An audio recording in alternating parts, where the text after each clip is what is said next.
તો જય માતાજી મિત્રો, કેમ છો? મજામાં? વીર રસનો પર્યાય એટલે ઈશ્વરદાન ગઢવી. લોક સાહિત્ય ડાયરામાં રસ ધરાવતો દરેક વ્યક્તિ ઈશ્વરદાન ગઢવીના નામથી પરિચિત હશે. આજના વિડીયોમાં આપણે ઈશ્વરદાન ગઢવીના જીવન વિશે વાત કરીશું. ઈશ્વરદાનજીનો જન્મ 5 ઓગસ્ટ 1960ના રોજ આજના ભાલ વિસ્તારના ઓતારિયા ગામમાં થયેલ. પિતાનું નામ નાનભા બાપુ. આ નાનભા બાપુનું ચુડાસમા દરબારોના 52 ગામોમાં ખૂબ જ વર્ચસ્વ હતું.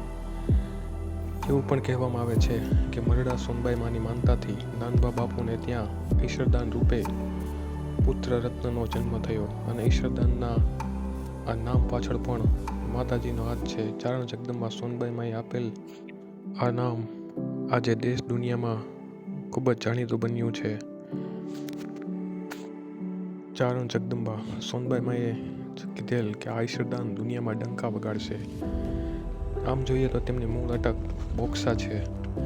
ઈશ્વરદાન બાળપણથી જ લોક સાહિત્યમાં રસ ધરાવતા. તેમણે પીટીસી સુધીનો અભ્યાસ કરી શિક્ષક બન્યા હતા. તેમના પત્ની પણ શિક્ષક જ હતા. ઈશ્વરદાન ગઢવી એ સમયમાં રેડિયોમાં કાગબાપુને ખૂબ જ સાંભળતા. વળી ઈશ્વરદાનને પુસ્તકો વાંચવાનો પણ ખૂબ જ શોખ. ઈશ્વરદાનજીએ પોતાના પડછંદ અવાજ, પોતાની આગવી શૈલી, લોક સાહિત્યનો ઊંડો અભ્યાસ, આ બધી વાતો થકી ઈશ્વરદાનજી ડાયરાની દુનિયામાં અગ્રેસર રહ્યા. ઈશ્વરદાનજીએ મોટી સંખ્યામાં ડાયરાઓ કર્યા છે. તેમના મુખે હંમેશા વીર રસની જ વાતો હોય. વળી તેમના મુખે ગવાયેલ હનુમાન ચાલીસા ખૂબ જ જાણીતી છે અને આજ સુધી લોકો સાંભળતા આવ્યા છે. ઈશ્વરદાન ગઢવીએ હંમેશા સોમાનથી જ સાથે જ ડાયરાઓ કર્યા છે અને સોમાન સાથે જ તેઓ જીવ્યા છે.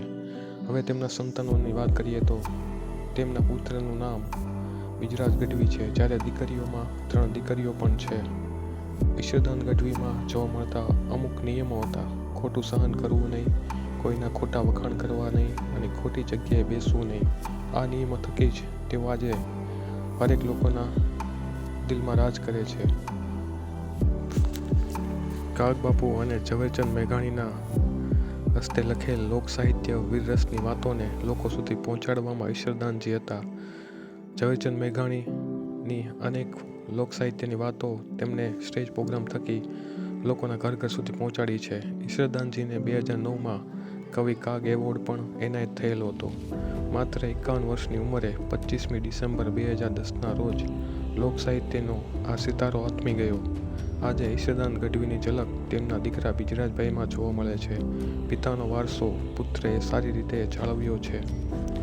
પણ ઈશ્વરદાન તો એક જ થાય. તેમના જેવો લોક સાહિત્યકાર, ડાયરાનો ડાલા મથ્થો સાવ જ કહેવાય. એવા ઈશ્વરદાનજી જેવો બીજો કોઈ થયો નથી કે થશે પણ નહીં.